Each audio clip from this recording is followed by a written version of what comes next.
दोस्तों गर्मी से बेहाल वो दोपहर थी।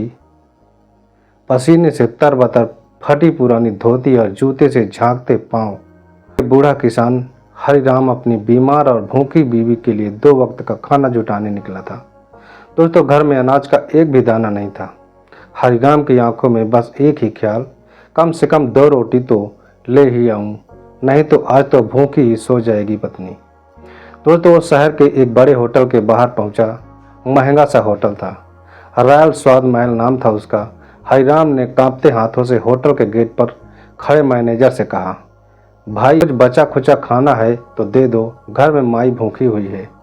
मैनेजर ने ऊपर से नीचे तक हरिराम को देखा और हिकारत से बोला, अरे ओ बुड्ढे, यहाँ भीख मांगने आए हो? चलो भागो यहाँ से, गंध फैलाते हो। दोस्तों हरिराम की आंखें भीग गई, लेकिन कुछ कहे बिना मुड़ने लगा।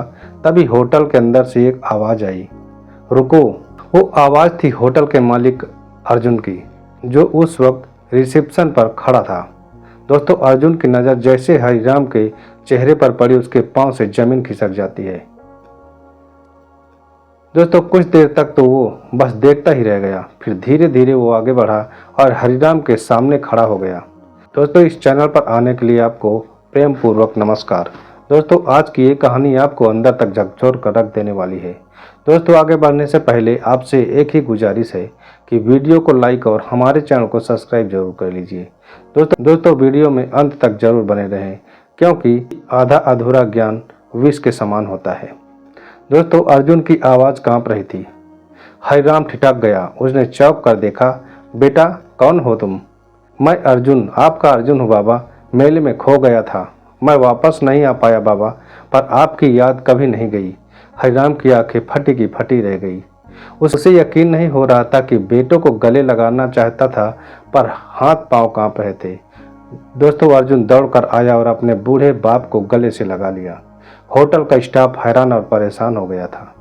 जो किसान अभी तक धक्के खा रहा था, वो उसी होटल के मालिक का बाप निकला। दोस्तों अर्जुन ने सबके सामने कहा, आज से मेरे बाबा ही इस होटल के सबसे बड़े मेहमान हैं, और जिस पत्नी के लिए खाना मांगने आए थे, आज से वो भी किसी रानी से कम नहीं रहेंगी। दोस्तों हरिराम की आंखों से आंसू बह निकले, लेकिन इस बार भूख या बेबसी के नहीं, बेटे से मिलने की खुशी के आंसू थे। दोस्तों हरिराम और अर्जुन का मिलन पूरे होटल में चर्चा का विषय बन गया। होटल का सारा स्टाफ हैरान था। जिस किसान को अभी कुछ घंटे पहले दुत्कारा जा रहा था, वो अब होटल के मालिक का बाप निकला। दोस्तों 15 साल पहले की बात है, गांव में मेला लगा हुआ था। हरिराम और उसकी पत्नी अपने 7 साल के बेटे अर्जुन को पहली बार शहर के मेले में ले गए थे। अर्जुन की आंखों में चमक थी, झूले, मिठाई और खिलौने की दुनिया, लेकिन भीड़ बहुत ज़्यादा थी। एक सेकंड का ध्यान हटा और अर्जुन वहीं पर खो गया। दोस्तों हरिराम और उसकी पत्नी ने मेला को पूरी तरह से छान मारा। अर्जुन कहीं भी पता नहीं दिखाई दे रहा था। अर्जुन अर्जुन करके चिल्ला रहे थे, परेशान हो रहे थे, लेकिन बेटा कहीं नहीं मिला। दोस्तों पुलिस के पास भी गए, माइक पर अनाउंसमेंट भी करवाया, पर अर्जुन जैसे हवा में गुम हो गया था। उधर अर्जुन एक ट्रक ड्राइवर को मेला खत्म होने के बाद मेला ग्राउंड के पास अकेला बच्चा मिला। अर्जुन बस रो रहा था, मुझे बाबा के पास जाना है, मुझे बाबा के पास जाना है। दोस्तों ड्राइवर उसे अपने साथ ले गया और रास्ते में एक अनाथालय पड़ता है, उज्जैन के पास एक सरकारी शिशु गृह में अर्जुन को छोड़ देता है। अर्जुन को कुछ याद नहीं था, न घर का पता, न गांव का ठिकाना। बस यही कहता, बाबा खेत में काम करते थे, माई मुझे लड्डू दिलाने लाई थी। दोस्तों समय बीतता, अर्जुन बड़ा हुआ, अनाथालय में पढ़ाई की, मेहनत की और 18 साल की उम्र में होटल में छोटी मोटी नौकरी की शुरुआत की। दोस्तों किस्मत ने एक दिन उसका साथ दिया। होटल के मालिक का इकलौता बेटा था, जो सड़क हादसे में उसकी मृत्यु हो गई थी। अर्जुन की मेहनत और ईमानदारी देखकर मालिक ने उसे गोद ले लिया और सारा कारोबार उसी को सौंप दिया था। और फिर उसी होटल के बाहर एक दिन वो बूढ़ा किसान मिला, उसका अपना बाबा, उसके पिता। दोस्तों तो अर्जुन ने होटल मैनेजर को बुलाया, जिसने हरिराम को बेइज्जत करके भगाया था। दोस्तों याद है तुमने मेरे बाबा को कैसे धक्के देकर बाहर निकाला था? मैनेजर डर गया। सर मुझे माफ़ कर दीजिए, मैंने नहीं पहचाना था। अर्जुन कुछ देर चुप रहा, फिर बोला, अगर तुमने एक भूखे इंसान को खाना दे दिया होता तो तुम्हारी इंसानियत की इज्जत रह जाती। पर लेकिन चलो, आज मेरी माई की सीख काम आई। माफ़ करना सीखो लेकिन भूलो मत। तुम आज से नौकरी पर रहोगे लेकिन अब हर रोज़ गरीबों को खाना में बांटोगे और तुम खुद अपने हाथों से बांटोगे। दोस्तों, हरिराम अब उसी होटल के टॉप फ्लोर के रूम में अपनी पत्नी के साथ रहने लगा था।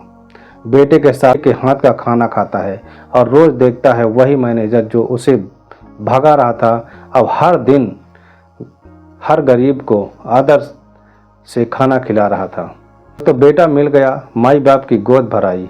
लेकिन अब गांव में हर कोई एक ही बात कर रहा था, एक ही बात बोल रहा था, अब तो अर्जुन बाबू की शादी करवा दो, घर में बहू आएगी तो पूरा सुख आ जाएगा।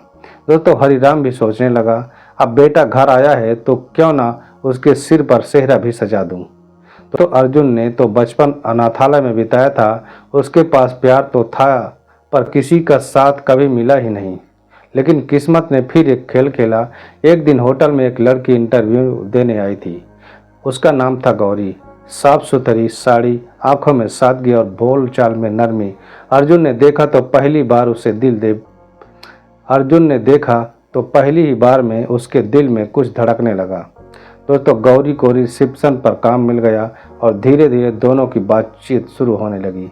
गौरी की कहानी भी कम दर्दनाक नहीं थी। माँ बाप नहीं थे, गौरी नानी के पास पली बढ़ी, लेकिन मेहनती थी, इज्जत से जीना जानती थी। दोस्तों, हरिराम और उसकी पत्नी को जब गौरी के बारे में पता चला तो उन्होंने कहा कि बिल्कुल बहू बनाने लायक है, सादगी हो तो ऐसी। दोस्तों, अर्जुन ने हाँ कर दी और फिर कहा, क्या शहर में ऐसी शादी हुई कि हर गली मोहल्ला झूम उठा। घोड़ी चढ़ कर आया अर्जुन और गौरी बनी उसकी दुल्हन। ढोल नगाड़े आतिशबाजी, गांव से शहर तक रिश्तेदारों का तांता लग चुका था। अब आती है सुहाग रात वाली रात। गौरी सजी धजी लाल जोड़े में कमरे में बैठी हुई थी, शर्म से पलकें झुकी हुई और दिल जोर जोर से धड़क रहा था। दोस्तों, अर्जुन कमरे में आया सफ़ेद कुर्ते और हल्की मुस्कान के साथ और बैठते हुए बोला, गौरी, मैं पहली बार किसी के इतने करीब आया हूँ, डर भी है और खुशी भी है। गौरी मुस्कुरा दी, मुझे प्यार मिला पहली बार, पर मैं जानती हूँ कि ये रिश्ता सिर्फ जिस्म का नहीं, दिल का भी है। दोस्तों, अर्जुन ने धीरे से उसका हाथ थामा और बोला, आज से तू मेरी पत्नी ही नहीं, मेरी अधूरी जिंदगी का पूरा हिस्सा है। फिर वो उसके पास बैठा और दोनों ने आंखों में आंखें डाल दी। दोस्तों, बाहर बारिश होने लगी थी और अंदर दो अधूरी जिंदगियां एक होकर मुकम्मल हो रही थी। दोस्तों, कमरे में मोमबत्तियों की रोशनी थी, गुलाब की खुशबू और एक नई शुरुआत की खामोश गवाही थी। दोस्तों, सुहाग रात की वो रात अर्जुन और गौरी के लिए सिर्फ दो जिस्मों का मिलन नहीं था, बल्कि वो उन दोनों की टूटी बिखरी जिंदगियों का एक खूबसूरत मोड़ था। दोस्तों, अर्जुन ने जैसे ही गौरी की साड़ी का पल्लू हटाया, उसकी आंखों में झांक कर बोला, तेरी ये झुकी निगाहें कह रही है कि तू मुझे भी उतना ही चाहती है जितना मैं तुझे चाहता हूँ। दोस्तों, गौरी ने हौले से उसकी उंगलियां पकड़ी और कहा, तू मिला है मुझे हर उस दुआ के बदले जो मैंने बिना अल्फाजों के मांगी थी। दोस्तों, उस रात चांद खिड़की से झांक रहा था और कमरे में सिर्फ दो दिलों की धड़कनों की आवाज़ गूंज रही थी। दोस्तों, धीरे धीरे अर्जुन ने गौरी को अपनी बाहों में समेट लेता है। साड़ी की झालरें फर्श पर बिछती चली गई, मोमबत्ती की लौ धीमे धीमे जलने लगी और कमरे में सिर्फ मोहब्बत की गर्माहट ही रह गई थी। दोस्तों, हर छुअन में अपनापन था, हर सांस में एक नया वादा था। गौरी अर्जुन के सीने से लगकर बस एक ही बात कहती रही, अब कभी मत खो जाना। अर्जुन ने उसके माथे को चूमते हुए जवाब दिया, अब हम दोनों अधूरे नहीं, मुकम्मल है हमेशा के लिए। दोस्तों, 6 महीने बीत जाते हैं। अर्जुन और गौरी गांव लौट आए, जहां कभी हरिराम खेतों में पसीना बहाया करता था। अब वहीं अर्जुन ने एक स्कूल खुलवाया, माई बाबा विद्या मंदिर। दोस्तों, गांव के हर गरीब बच्चे के लिए मुफ्त पढ़ाई मिलती थी, अनाथ बच्चों के लिए एक आश्रय गृह और हर रविवार होटल में गरीबों को खाना खिलाने की परंपरा शुरू हो जाती है। दोस्तों, हरिराम अब सुबह खेतों में टहलते माई तुलसी के पौधे में पानी देती है और गौरी अर्जुन के साथ मिलकर हर दिन को इज्जत और प्यार से जीती है। दोस्तों अर्जुन अब सिर्फ होटल का मालिक नहीं, पूरे गांव का लाडला बेटा कहलाता है। गौरी अर्जुन के पास आकर उसका हाथ पकड़ती है और कहती है, सुनो मैं माँ बनने वाली हूँ। तो अर्जुन उसकी आंखों में झांक कर कहता है, अब मेरी अधूरी कहानी में आखिरी खुशबू भी आ गई है।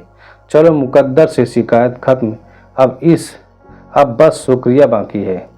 दोस्तों ये कहानी आपके लिए सिर्फ एक घटना नहीं बल्कि एक सीख है। हमारा मकसद दोस्तों आपको डराना या किसी का दिल दुखाना नहीं, बल्कि आपको सतर्क और जागरूक बनाना है। दोस्तों दुनिया में बहुत कुछ ऐसा होता है जिससे हम अनजान रहते हैं, लेकिन अगर हम सतर्क रहें तो कई मुसीबतों से बच सकते हैं। दोस्तों अगर आपको यह वीडियो पसंद आया हो तो इसे लाइक करें और अपनी राय हमें कमेंट में ज़रूर बताएं। और दोस्तों अगर आपने अभी तक हमारे चैनल को सब्सक्राइब नहीं किया है तो तुरंत कर लीजिए, ताकि आगे भी ऐसे ही ज़रूरी और सच्ची कहानियाँ आप तक पहुँचती रहें। दोस्तों मिलते हैं अगले नए वीडियो में, तब तक अपना और अपनों का ख्याल रखें। धन्यवाद।